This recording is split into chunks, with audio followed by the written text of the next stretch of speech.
అరహర మహాదేవ్, క్షమకాళి, క్షమతాది. ఆశిస్తున్నాను మీరందరూ ఆరోగ్యంగా ఉండాలని, అలాగే అమ్మవారి కృప మీ అందరిపైన ఎల్లప్పుడూ ఉండాలని నేను కోరుకుంటున్నాను. అయితే మనకు తెలిసిన నవదుర్గా రూపాలు శైలపుత్రి, స్కందమాత, కాళరాత్రి, మహాగౌరి, సిద్ధిదాత్రి, ఇలా నవదుర్గుల గురించి మనకు తెలుసు. దసరా నవరాత్రులు మనం పాటిస్తాం.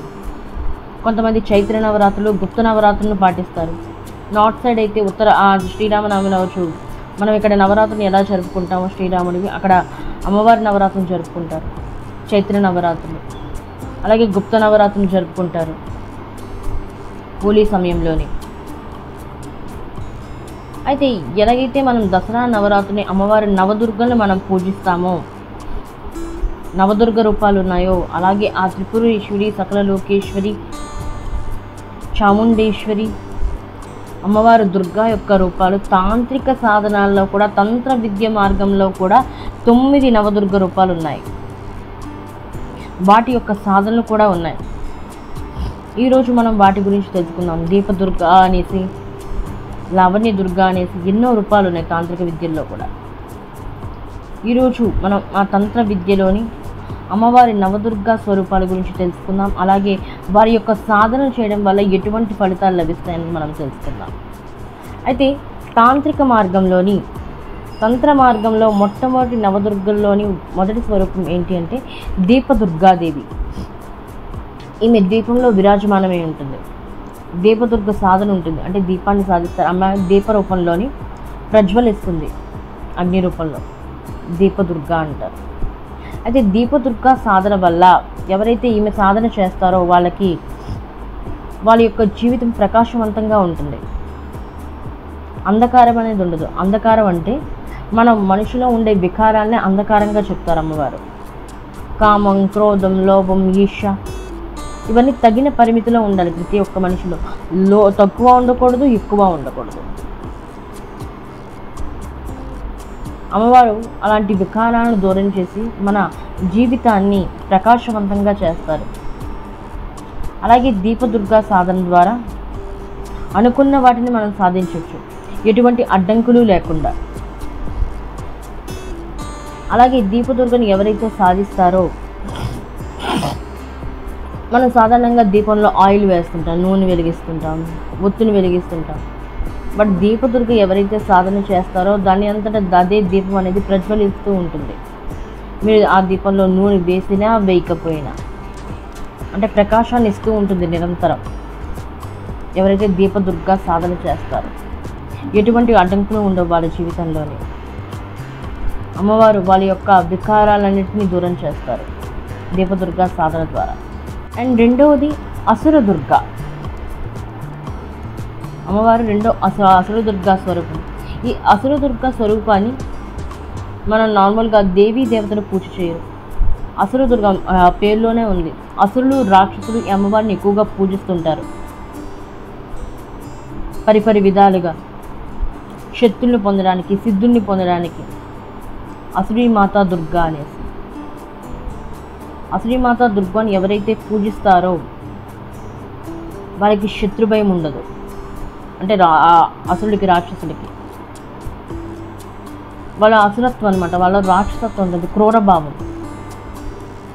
ఈమె సాధన చేయడం ద్వారా వాళ్ళకి శత్రులు, సిద్ధులు లభిస్తాయి. అంటే ఓటమి లేకుండా ఉండడానికి అమ్మవారి నుండి శక్తిని పొందుతారు, తంత్ర విద్యను పొందుతారు రాక్షసులకి. ఎవరి నుండి తంత్ర విద్య లభిస్తుందంటే అమ్మవారి అసురీమాతా దుర్గా సాధన ద్వారా అన్ని తంత్ర విద్యలు రాక్షసుడికి, అసురుడికి లభిస్తాయి. అలాగే అసురీమాత పూజ చేసే మణి అనే వాళ్ళు అసురీమాతా దుర్గా నుండి తంత్ర విద్యను పొంది అమ్మవారిని స్వయంగా, అమ్మవారి భద్రకాళిని ఆ యంత్రంలో బంధిస్తారు. ఒక యంత్రంలో అసురీమాతా దుర్గా నుండే శక్తిని పొందారు తంత్ర మార్గంలో. మణి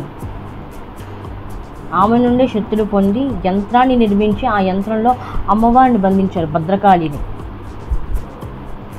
అసురీమాతా దుర్గా వల్ల తంత్రశక్తులు లభిస్తాయి.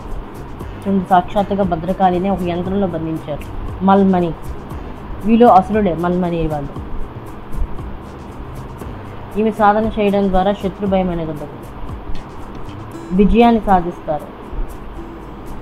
ఎవరిలో అయితే ఎక్కువగా రాక్షసత్వం క్రూరత్వం ఉందో ఆ వాళ్ళు మాత్రమే అసూరి మాతా దుర్గాని పూజిస్తారు, ఇంకెవరూ చేయరు. అండ్ మూడవది లావణ్య దుర్గ. లావణ్య దుర్గ అంటే లావణ్యం అంటే అందం, ఆకర్షణ, అట్రాక్టివ్. ఈ లావణ్య దుర్గని ఎక్కువగా దేవీ దేవతలు అప్సరసులు ఎక్కువగా పూజిస్తూ ఉంటారు. కిన్నెరలు, అప్సరసులు, గంధర్వులు అంటే తమ యవ్వనాన్ని సదైవంగా ఉంచుకోవడానికి, వృద్ధత్వం పొందకుండా ఉండడానికి లావణ్య దుర్గా పూజ చేస్తారు, లావణ్య దుర్గా సాధన చేస్తారు. అప్సరసులు, కిన్నెరలు, గంధర్వులు, దేవీ దేవతలు కొంతమంది. అమ్మవారు లావణ్య దుర్గ సాధన చేయడం ద్వారా వృద్ధత్వాన్ని పొందరు, ఎప్పుడు ఎల్లప్పటికీ యవ్వన స్థితిలోనే ఉంటారు. అంటే మనం ఏజ్ అయ్యే కొద్ది మనలోని చర్మం అనేది ముడతలుగా రావడం అలాంటివి చూరుతాయి. బట్ లావణ్య దుర్గాని పూజించడం వల్ల యవ్వనం అనేది సదైవంగా ఉంటుంది, వృద్ధత్వం అనేది ఎప్పటికీ రాదు. శ్వాస వ్యవస్థ కూడా పనిచేస్తుంది బాగా, శ్వాస వ్యవస్థలో కూడా మార్పులు రావు. అంటే యవ్వనాన్ని స్తంభిస్తుంది ఆమె, అంటే యవ్వన దిశలోనే ఉంటారు ఎప్పుడైనా సరే, వృద్ధ దశలోనికి ఎప్పుడు వెళ్ళరు. లావణ్య దుర్గ ఎవరైతే సాధన చేస్తారో, లావణ్య దుర్గకి ఎక్కువ అప్సరసులు, గంధర్వులు, కిన్నెరలు ఎక్కువగా చేస్తూ ఉంటారు లావణ్య దుర్గ సాధన. అలాగే అమ్మవారు లావణ్య దుర్గ సాధన ద్వారా ఆకర్షణ పొందుతారు, సమ్మోహన విద్యను నేర్చుకుంటారు, మోహన విద్యను నేర్చుకుంటారు అప్సరసులు. వాళ్ళకి ఈ విద్యలన్నీ అమ్మవారు లావణ్య దుర్గ సాధన ద్వారా మాత్రమే లభిస్తాయి, అప్సరసులకి, కిన్నెరలకి, గంధర్వులకి. నాలుగో దుర్గ శాంతాదుర్గ. శాంతాదుర్గ మీరు చూసినట్లయితే ఈ పిక్చర్లోని అమ్మవారు బ్రహ్మ పైన, విష్ణు పైన రెండు చేతులు, ఒక చేయి బ్రహ్మ పైన, ఒక చేయి విష్ణు పైన వేసి ఉంటుంది. అయితే ఈ శాంతాదుర్గ ఆవిర్భావం ఎలా జరిగింది? ఒకానొకప్పుడు బ్రహ్మదేవుడు విష్ణువుతో పోరాడుతూ ఉంటాడు, నేను గొప్ప అంటే నేను గొప్ప అనేసి. అలాంటప్పుడు శివుని యొక్క లింగం, శివుని చెప్తాడు, ఈ శివలింగం యొక్క అంతం ఎక్కడుంది, ఆరంభం ఎక్కడుంది కనుక్కోమని చెప్తాడు శివుడు బ్రహ్మకి, విష్ణువుకి.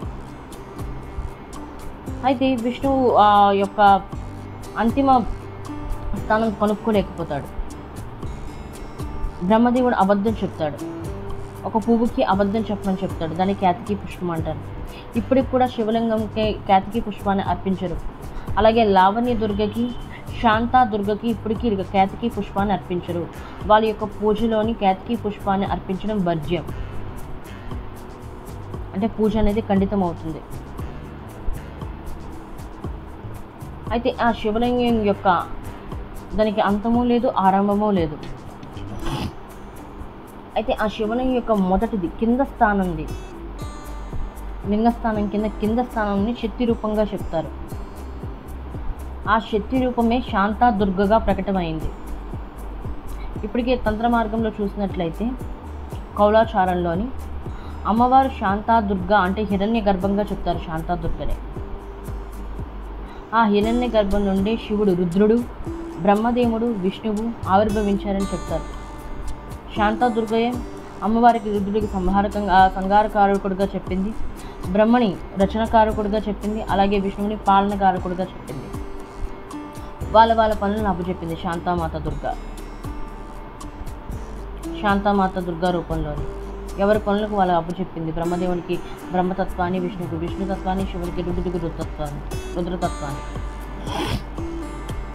ఇది శాంతామాత దుర్గా. అలాగే నెక్స్ట్ శాబరి దుర్గా. శాబరి దుర్గా అనేది వనాల్లో ఉంటుంది, అంటే అడవి ప్రజలు ఎక్కువగా శాబరి దుర్గని పూజిస్తుంటారు. ఇప్పటికీ చాలామంది అడవుల్లో నానా రకాల జాతుల వారు ఉన్నారు. వాళ్ళు బయట సంచారంలో ఉండరు, అంటే మన జన సంచారంలోకి రారు, అడవుల్లోనే జీవిస్తూ ఉంటారు, అడవి మార్గాన్నే ఎక్కువగా స్వీకరిస్తూ ఉంటారు. వాళ్ళు శాబరి దుర్గని పూజిస్తుంటారు.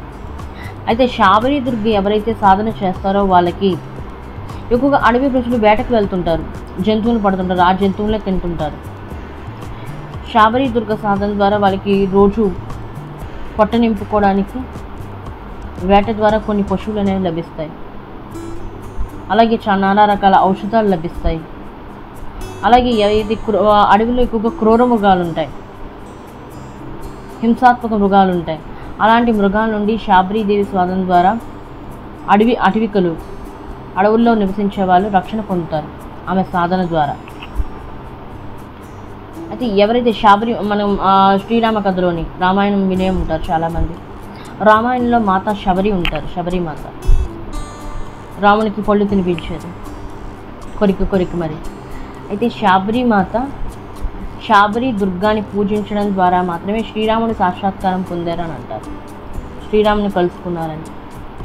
మాతా శబరి దుర్గ యొక్క సాధన చేశారు, ఆమెను ఎక్కువగా పూజించారు. అందుకే అతని శ్రీరాముని కలిసే అవకాశం లభించింది శబరికి. ఈమె సాధన ద్వారా అటవీకులకు తమ ఆహారం అనేది ప్రాప్తవుతుంది, అలాగే ఔషధాలు ప్రాప్తవుతాయి, హింసాత్మక మృగాల నుండి రక్షణ అనేది లభిస్తుంది శాబరి దుర్గ సాధన ద్వారా. అలాగే నెక్స్ట్ జ్వాలాదుర్గ ఏంటి అంటే ఎలా ఉద్భవించిందంటే, ఈ యొక్క ఆవిర్భావం ఎలా జరిగిందంటే, మా సతీదేవి దక్ష యజ్ఞంలో తన దేహాన్ని స్వాహా చేసుకుంటుంది, ఆహుతిస్తుంది యజ్ఞంలోని.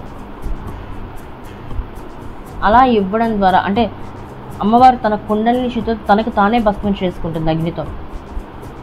ఆ అగ్నినే జ్వాల అంటారు, జ్వాలాదుర్గగా ఆవిర్భవించింది. ఈ జ్వాలాదుర్గను కూడా తంత్ర మార్గాల్లో ఒక దుర్గ. ఈమెను పూజించడం ద్వారా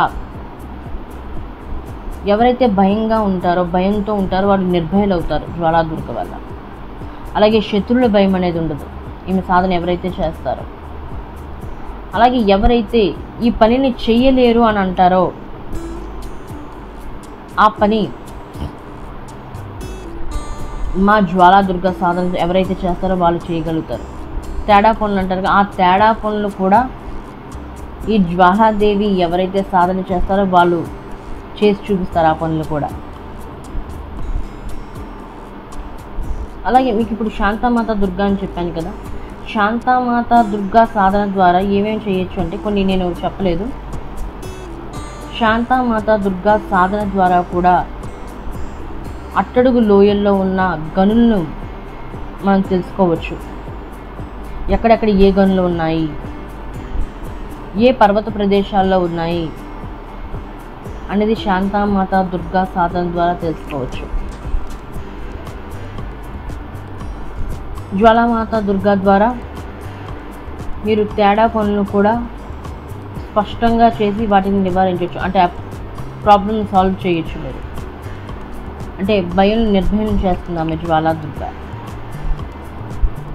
జ్వాలాదుర్గ ఎవరైతే సాధన చేస్తారో వాళ్ళకి కొంచెం క్రోధ స్వభావం ఎక్కువగా ఉంటుంది, ఎందుకంటే జ్వాలాదుర్గ అనేది ఉగ్ర రూపం, ఫైర్. అలాగే నెక్స్ట్ జటాదేవి అని అంటారు, జటాదుర్గ లేకపోతే ఆర్యదుర్గ అంటారు. ఈమె సింహం పైన కూర్చుని ఉంటుంది, పద్మదళం పైన, బంగారు పద్మదళం పైన కూర్చుంటుంది, పద్మం పైన.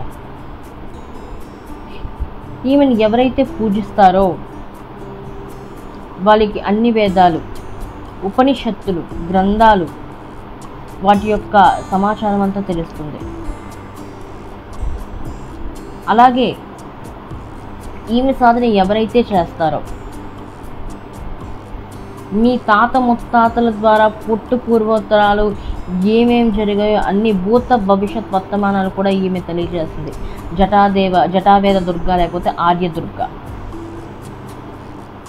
ఈమె దగ్గర అన్ని విషయాలు ఉంటాయి, గుప్త రహస్యాలు, తంత్రానికి సంబంధించిన గుప్త రహస్యాలు, గుప్త మార్గాలు అన్నీ జటావేద లేకపోతే ఆర్యదుర్గ సాధన ద్వారా లభిస్తాయి.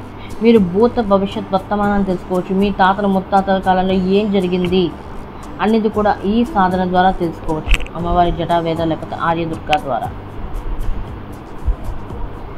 నెక్స్ట్ శూలిని దుర్గ అమ్మవారు ఈ పిక్చర్లో మీరు చూస్తుంటే అమ్మవారు త్రిశూలంకి మూడు కోణాలు ఉంటాయి, ఆ 3 కోణాల్లో విరాజమానై ఉంటుంది మధ్యలోని అమ్మవారు త్రిశూల దుర్గ. అయితే త్రిశూల దుర్గ ఎవరైతే పూజిస్తారో వాళ్ళకి శత్రు భయం అనేది ఉండదు, భూత ప్రేతాల భయం ఉండదు, భూత ప్రేతాల నుండి విముక్తి లభిస్తుంది, నెగిటివిటీ నకారాత్మక శక్తుల నుండి. అలాగే రణంలో విజయం పొందాలంటే, యుద్ధంలో విజయం పొందాలన్నా, మీరు ఏదైనా పనిలోనే ఆ విజయం పొందాలనుకున్నా, అది ఏ రంగంలోనే సరే విజయం పొందాలనుకున్నా అమ్మవారు శూలిని దుర్గ సాధన ద్వారా పొందొచ్చు. ఏ రంగంలోనే మీకు విజయాన్ని చేకూరుస్తుంది శూలిని దుర్గ. అలాగే పూర్వకాలంలోని మీకు ఎక్కువగా మహిష బలిని ఇచ్చేవారు, అంటే ఎద్దు బలి, మహిషాన్ని ఎద్దు బలిని ఇవ్వడం ద్వారా రణంలోని విజయం చేకూరుతుంది 100%. అందుకే పూర్వకాలంలో ఎక్కువగా ఈమెకు మహిష బలులు ఎక్కువగా ఇచ్చేవారు. మహిష బలిని ఇచ్చి రణంకి వెళ్ళేవారు, యుద్ధం చేయడానికి వెళ్ళేవారు. ఆ యుద్ధంలోని తప్పకుండా వాళ్ళకు విజయం అనేది లభించేది శూలిని దుర్గ యొక్క విద్యా సాధన ద్వారా.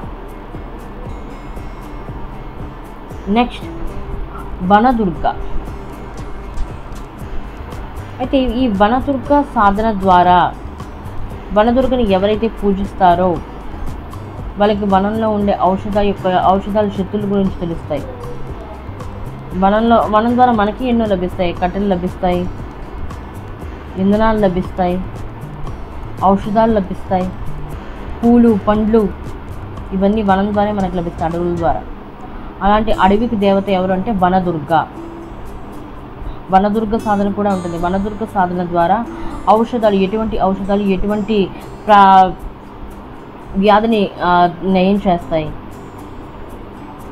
ఆ వ్యాధి నయం చేయడానికి ఆ ఔషధాల ద్వారా చికిత్స ఎలా చేయాలి, పూలు పండ్లు యొక్క ప్రాముఖ్యత ఏంటి, వాటి యొక్క విశిష్టత ఏంటి. ప్రతి ఒక్క పండుకి మనం చాలా ఫ్రూట్స్ తింటూ ఉంటాం, తీయగుండి తిన్నామని అనుకుంటాం.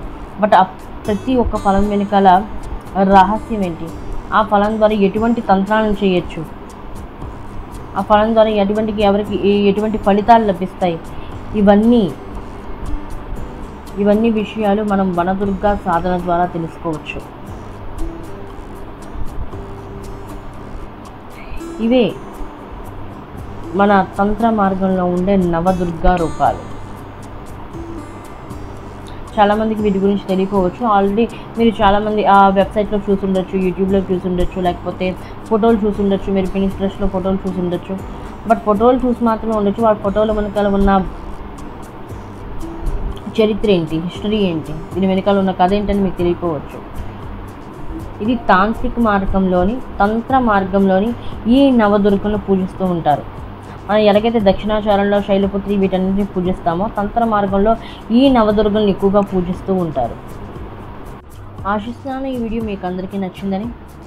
అలాగే మొట్టమొదటిసారిగా ఈ ఛానల్కి వచ్చినట్లయితే తప్పకుండా ఈ ఛానల్ని లైక్ చేయండి, షేర్ చేయండి, సబ్స్క్రైబ్ చేయడం మర్చిపోకండి. మళ్ళీ వీడియోతో మళ్ళీ కలుద్దాం. అంతవరకు హర హర మహాదేవ్, జై మా కాళీ, జై మాతాది.